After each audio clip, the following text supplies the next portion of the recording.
আসসালামু আলাইকুম। গত ভিডিওতে আমরা শিখেছিলাম কিভাবে সহজেই যোগ করা যায়। আজকে আমরা শিখব কিভাবেই একটি শীটে সহজেই অ্যাভারেজ তৈরি করা যায়। প্রথমে আমরা এখানে একটি শীট দেওয়া আছে, একটি রেজাল্ট দেওয়া আছে, সেখানে আমরা তাদের পরীক্ষার অ্যাভারেজ মার্কস কত সেই রেজাল্টটা বের করব। প্রথমে আমরা ইকুয়াল চাপবো, এরপর একটি ফর্মুলা আছে অ্যাভারেজ, আমরা অ্যাভারেজ প্রেস করব, দেন ফার্স্ট ব্র্যাকেটের পর আমরা চাইলে আমাদের প্রথম যে ঘর B3 প্রেস করতে পারি, অথবা সরাসরি B3 থেকে টেনে J3 পর্যন্ত ক্লিক করতে পারি, দেন লাস্ট ব্র্যাকেট দিয়ে ক্লোজ করব এবং এন্টার।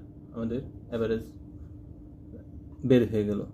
এভাবে চাইলে আমরা রাইট বাটন ক্লিক করে টেনে শেষ পর্যন্ত অ্যাভারেজ করব, ব্যাস আমাদের অ্যাভারেজ বেড়ে গেল।